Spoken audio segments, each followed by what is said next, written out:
नमस्कार, आप Kaithal bag news देख रहे हैं। मैं हूं अजय। किसान आंदोलन दोबारा से शुरू होने वाला है और इसकी भूमिका तैयार की है पंजाब के बरनाला ने। जी हां, बरनाला में एक महापंचायत के दौरान किसानों की लगभग 40,000 की संख्या रही और वो संख्या ये बताने के लिए काफ़ी थी कि अब इसका आगाज़ हो चुका है और आने वाली फरवरी में हम किसान आंदोलन पार्ट 2 को देखने वाले हैं। और क्या वो 40,000 की संख्या हरियाणा पर भी असर डालेगी या हरियाणा के किसानों पर भी असर डालेगी, तमाम बातें हैं। और किसान आंदोलन की इस भूमिका में तमाम किसानों की तो भूमिका है ही, मजदूर की भी भूमिका है। फिलहाल एक किसान मेरे साथ मौजूद है, जसविंदर डुल हरसोड़ा। साथ ही में एक और किसान मेरे साथ मौजूद हैं। आपको एक और जानकारी यहाँ दे देते हैं कि जसविंदर डुल हरसोड़ा को फिलहाल अमेरिका की एक पत्रिका एक जर्नल के माध्यम से इनको थोड़ा सा स्पेस वो देने वाली है इनकी स्टोरी को लेकर कि किसान आंदोलन में इनका संघर्ष किस तरीके का रहा, इनके परिवार का संघर्ष किस तरीके का रहा और इन जैसे तमाम किसानों का संघर्ष किस तरीके का रहा। अब बीते दिनों अमेरिका से कई छात्र आपके कैथल में भी आए थे और कैथल में उन्होंने तमाम स्टोरियां कंडक्ट की हैं क्योंकि वो पत्रकारिता के विद्यार्थी थे। और उन स्टोरियों में एक स्टोरी जसविंदर डुल हरसोड़ा की भी है। बहुत बहुत बधाई हो कि अमेरिका की पत्रिका का हिस्सा बनने का आपको मौका मिल रहा है जसविंदर। पहले तो द बैग न्यूज चैनल का स्वागत है, जो आप हम जैसे किसानों की आवाज़ उठाते हैं और आप ही हमें आगे बढ़ाते हैं।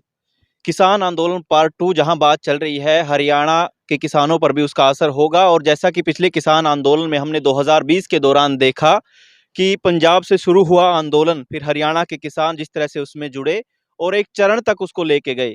क्या किसानों को सफलता नहीं मिल पाई जो दोबारा से आंदोलन करना पड़ रहा है?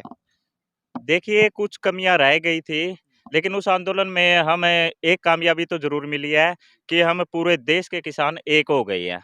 उसमें हमारे माननीय प्रधानमंत्री जी ने कुछ बातों पर सहमति जताई थी, लेकिन हमें खेद है कि अब तक वो बातें पूरी नहीं हुई। इसलिए हम 13 फरवरी 2024 को उन्हीं मांगों पर दोबारा आंदोलन शुरू कर रहे हैं। उनमें मुख्य मांगे हैं स्वामीनाथन रिपोर्ट लागू करना, एमएसपी यानी न्यूनतम समर्थन मूल्य गारंटी कानून बनाना और भूमि अधिग्रहण बिल वापस लेना, किसान व मजदूर का संपूर्ण कर्ज मुक्त करना। इस तरीके से पिछला जो आंदोलन था उसमें एक चिट्ठी जाहिर की थी जिसमें राष्ट्रीय सचिव के सिग्नेचर भी थे और उसमें बाकायदा लिखा गया था कि जो जो किसानों की मांगे हैं उन पर 100% काम किया जाएगा, माना जाएगा। उन पर कुछ काम नहीं हुआ है। क्या उसमें 10-20% कुछ भी? क्या प्रधानमंत्री का, मोदी का जो वादा था कि मैं किसानों को समझा नहीं पाया और तब जाके किसानों ने जो आंदोलन है वो खत्म किया। 3 काले कानून भी आपके मद्देनजर वो काले कानून थे और उनको वापस भी लिया गया। कितने प्रतिशत उसमें सफलता मिली थी या बिल्कुल सफलता नहीं थी वो? देखिए, उसमें कुछ सफलता नहीं थी, क्योंकि जो काले कानून लेके आए थे, वो हम किसान समझ चुके थे और हमारा ही दबाव था। तब जाके माननीय प्रधानमंत्री जी ने वो काले कानून वापस लिए थे। उसमें भी हमने कम से कम 13 महीने आंदोलन करके 750 शहीदी दे के तब नरेंद्र मोदी को झुकाया था। लेकिन वो दोबारा फिर उसी रूप में आ गए हैं कि हम आप किसानों की बात नहीं मानेंगे। इसलिए हमें अब दोबारा उससे भी बड़े आंदोलन के साथ तैयार हैं और 13 फरवरी 2024 को दिखा देंगे कि हम वही किसान मजदूर हैं जो लाखों ट्रैक्टर लेके पहले दिल्ली पहुंचे थे और अब भी पहुंचेंगे। 40 जत्थेबंदियां थी उस आंदोलन में। इस आंदोलन में अब कितनी जत्थेबंदियां शामिल हैं? कितनी यूनियनों में ये फैसला बन चुका है? अब तक 37 जत्थेबंदियों के करीब हमारी सहमति हो चुकी है। जो भी 3-4 जत्थेबंदियाँ बची हैं, उनसे हमारे 6 किसान नेता बात कर रहे हैं और हमें उम्मीद है कि वो 13 फरवरी से पहले हमारे साथ मिलकर इस आंदोलन का आगाज़ करेंगे। क्या कोई नई मांग भी इसमें जोड़ी गई है या सिर्फ वही पुरानी मांगे हैं? नहीं, इसमें एक और माँग जोड़ी गई है, जिसे संपूर्ण कर्ज मुक्ति। मैं इसके बारे में थोड़ा बताना चाहूँगा। पीछे संसद में प्रश्न पूछा गया था कि आपने कुछ उद्योगपतियों के कितने रुपए माफ़ किए हैं या एनपीए किए हैं? तो उन्होंने बताया कि पिछले 9 सालों में 14 करोड़ 56 लाख रुपए हमने माफ़ कर दिए हैं। तब हमारे किसानों ने भी बैठ के, संगठनों ने यह बात चलाई कि कुछ उद्योगपतियों के 14 करोड़ 56 लाख रुपए माफ़ कर सकते हैं। तो भारत के 80% किसानों के ऊपर जो सरकारी कर्ज है, वह 12 लाख करोड़ के करीब है। तो हमें क्यों नहीं मुक्त किया जाता? तो ये तमाम बातें आप जोड़ेंगे। उस आंदोलन की कई सारे खास बातें भी थी। सोशल मीडिया की उसमें अहम भूमिका रही थी, आप मानते हैं? क्योंकि इलेक्ट्रॉनिक मीडिया या फिर कहीं इलेक्ट्रॉनिक माध्यमों ने उस तरीके से उस आंदोलन को नहीं किया या कवरेज नहीं किया।